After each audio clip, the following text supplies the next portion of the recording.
시청자 여러분 그리고 장병 여러분 안녕하십니까? 국방뉴스를 전해드립니다. 해리 해리스 미 태평양 사령관이 취임 이후 처음으로 우리나라를 방문했습니다. 해리스 사령관은 최윤희 합참의장과 해군 2함대 사령부를 방문하고 한민국 국방부 장관을 만나 한반도 정세를 논의했습니다. 오사연 기자의 보도입니다. 취임 이후 처음으로 우리나라를 찾은 해리 해리스 미 태평양 사령관이 10일 해군 2함대 사령부를 방문해 천안함 466사 앞에 헌화하고 참배했습니다.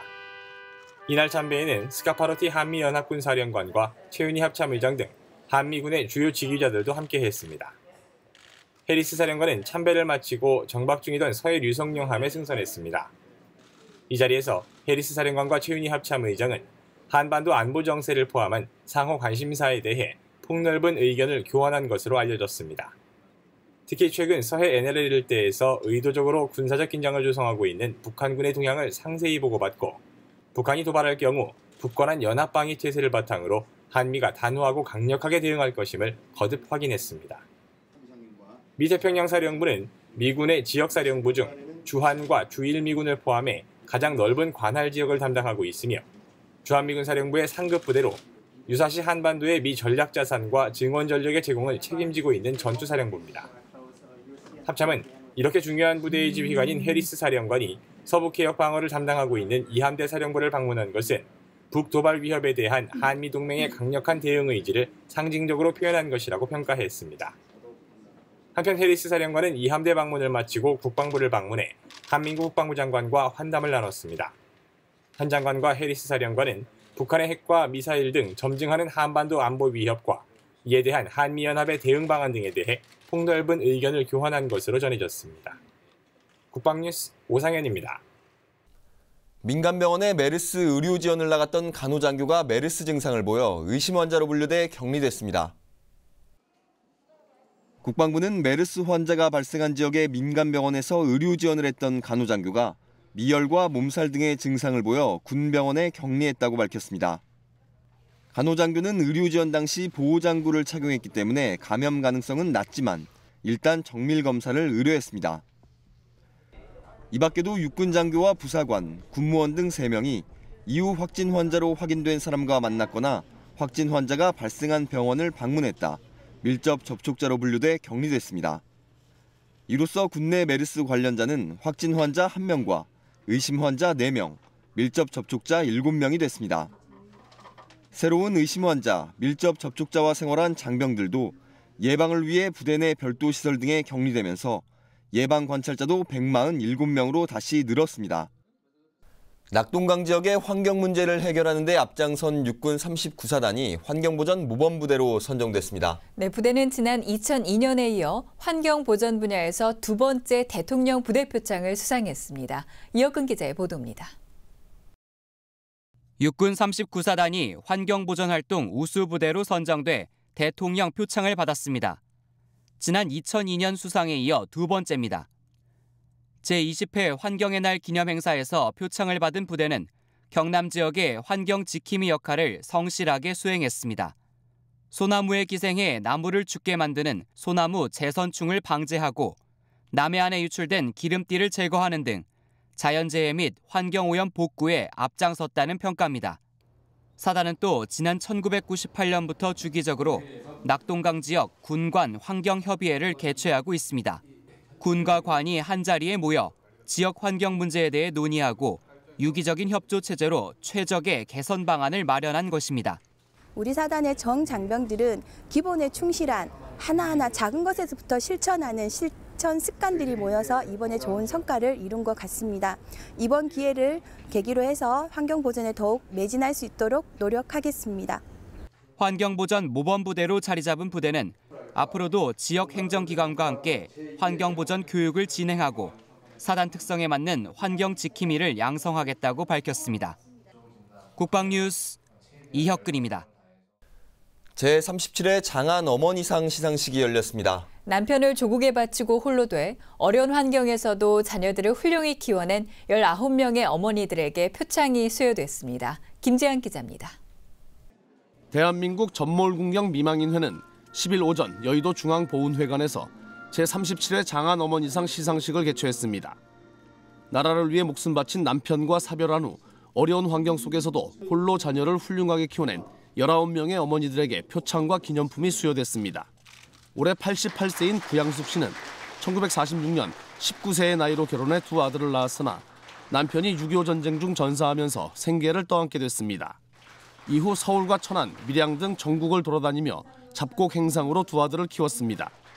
장남 김창석 씨는 한국보훈원장을 역임했으며 차남 창범 씨는 성균관대학교에서 근무했습니다.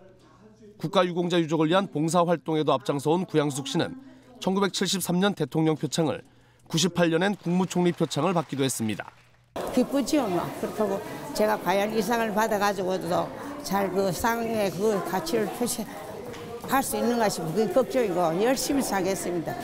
장안 어머니상 수상자는 전몰군경 미망인회 전국 시도지부에서 추천한 후보자 중 자체 공적심사위원회 심사를 통해 선정됐으며 지난 79년 제정된 이래 지금까지 모두 648명이 수상했습니다. 국방뉴스 김지한입니다. 국가발전에 기여한 보훈대상자를 발굴하고 포상하는 서울보훈대상 시상식이 열렸습니다. 서울보훈대상은 국가와 사회 발전에 기여한 국가유공자와 유족을 격려하고 보훈가족의 자긍심과 국민의 애국심을 높이기 위해 제정된 상인데요.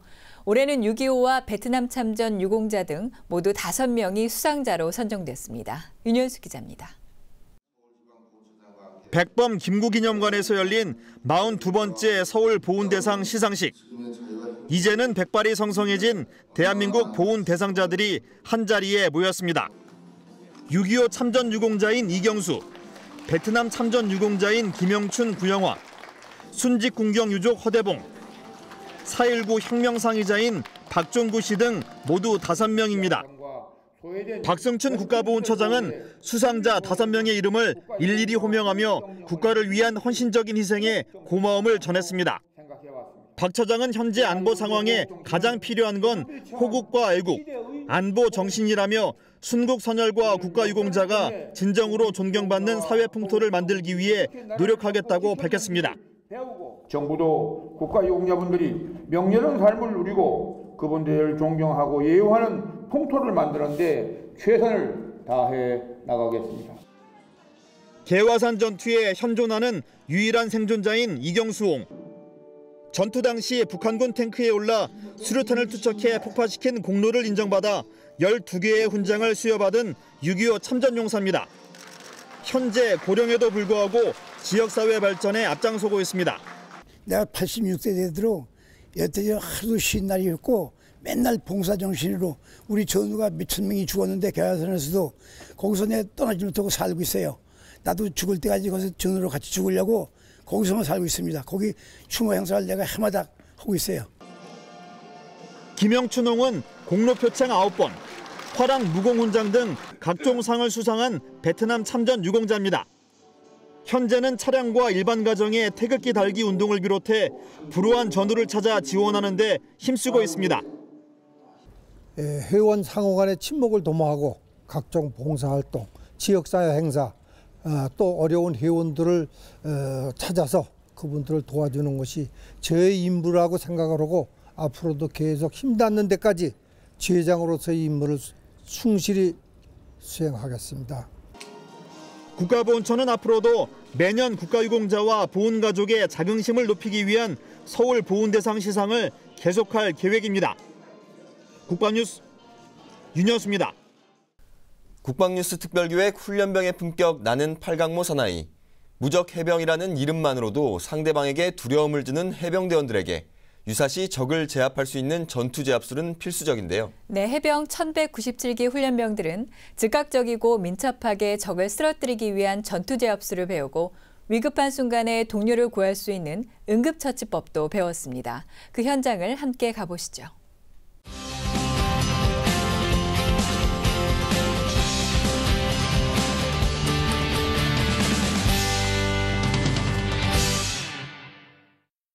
적이 나에게 오른발로 돌려쳐준다. 자, 돌려쳐줄 때 충격은 있지만 그걸 흡수하면서 내 왼손으로 적의 다리를 잡아주는 거야. 이거나 잡아준 이 상태에서 내 왼손으로 적의 가슴을 밀치고 오른발로 안쪽으로 다리를 걸어주면서 적을 밀어서 넘어뜨리는 방법이다. 이와 같이 넘어뜨리는 거야. 이거나 적이 넘어진 이 상태에서 마지막으로 적의 안면부를 향해서 주먹으로 적의 안면부를 타격한다. 마찬가지 구경은 짧고 강하게. 유사시 적을 맨손으로 제압하는 전투 제압술.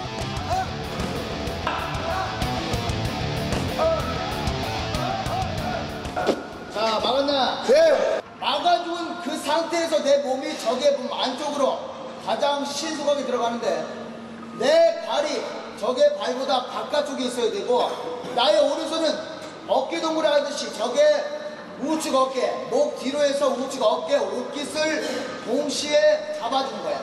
그리고 나서 적을 반대쪽으로 바로 넘어지를 주고 마지막 적의 앞면부를 순간적으로 적을 제압하는 기술이기에 동작 하나하나를 자세히 익히는 것이 가장 중요합니다. 다양한 상황에서 즉각적이고 민첩한 동작으로 많은 기술을 요하는 만큼 진지하게 훈련에 임하는데요.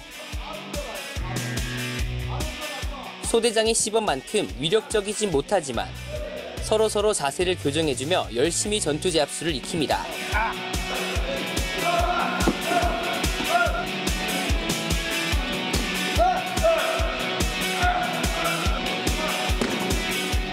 경기를 이용한 기술 또한 중요하겠죠. 경계 근무 중 발생한 상황에서도 우리 훈련병들 문제없을 것 같습니다.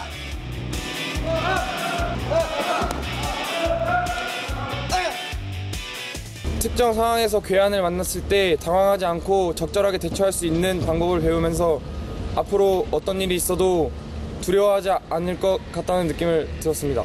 처음 해봐서 절도 있는 동작이 안 나와서 조금 힘들기도 했었지만 그래도 조금씩 늘어가는 것 같아 좋은 경험한 것 같습니다. 손가락 끝에서부터 첫 번째 마디에다가 깍지를 낍니다. 다른 곳에선 구급법 교육이 한창입니다.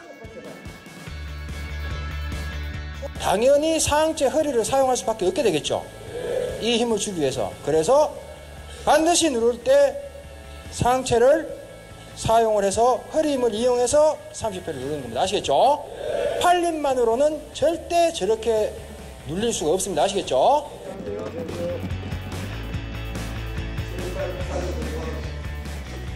훈련번호 845번 구조 요청해 주시고 846번 자동차 이용기 가져다 주십시오. 저는 심폐소생술을 시행하겠습니다. 구역과 둘, 셋, 넷, 다섯. 인명을 구조하는 것 또한 군인의 중요한 역할 중 하나입니다. 환자 발생 시 응급처치를 위한 구급법을 정확히 배우고 익히는 것. 해병이 되기 위해 반드시 거쳐야 할 과정입니다.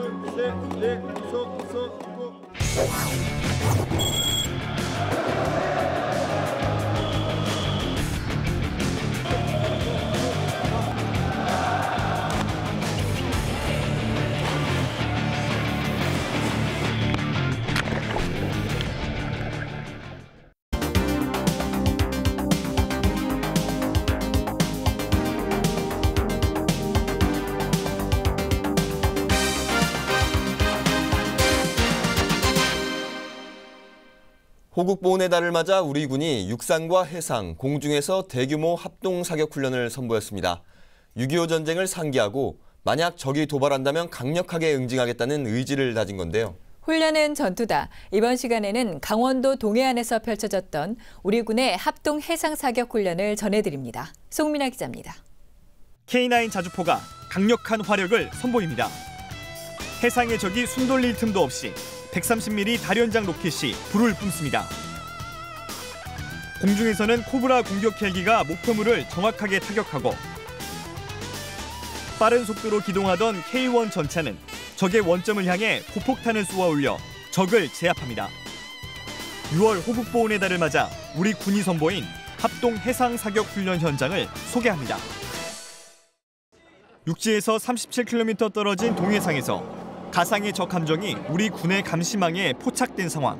즉각 대비 태세에 들어간 육군 8군단 포병 부대는 목표 해상으로 신속히 K9 자주포를 겨눕니다. 하포 쏴! 불포 쏴! 삼포 쏴! 지휘 통제실의 명령 하단에 굉음과 함께 먼지 폭풍을 일으키며 6문의 자주포가 적 함정을 향해 강력한 화력을 퍼붓습니다.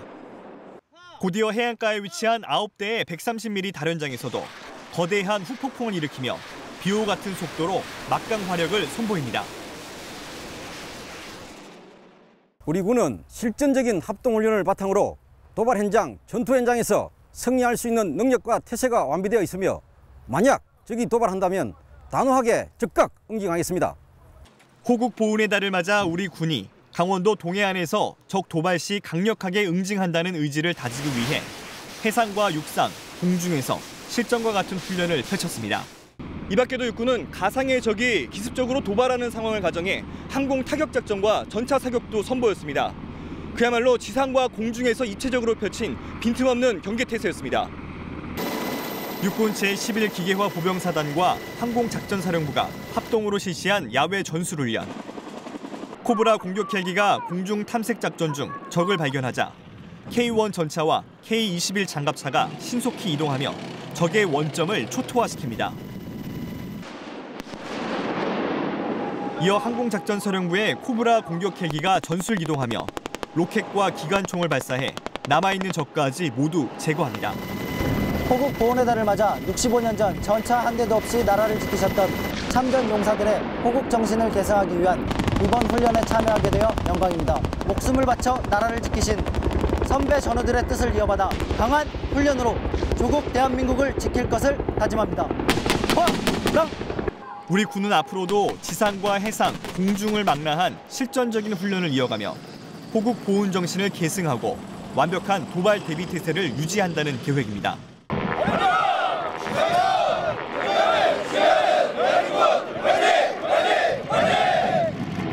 훈련은 전투다. 국방뉴스 송민아입니다. 앞서 나라를 위해 목숨을 바친 남편과 사별한 이후 어려운 환경 속에서도 자녀를 훌륭하게 키워낸 장한 어머니들의 소식 전해드렸습니다. 네, 말로 표현할 수 없을 만큼 힘든 인고의 세월을 보내고 이제야 웃을 수 있게 된 자랑스러운 어머니들인데요. 조국을 위해 목숨 바친 남편 역시 하늘에서 사랑하는 아내와 잘 자라준 자녀들을 바라보며 행복한 미소를 짓고 계실 겁니다. 국방뉴스를 마칩니다. 시청해주신 여러분 고맙습니다.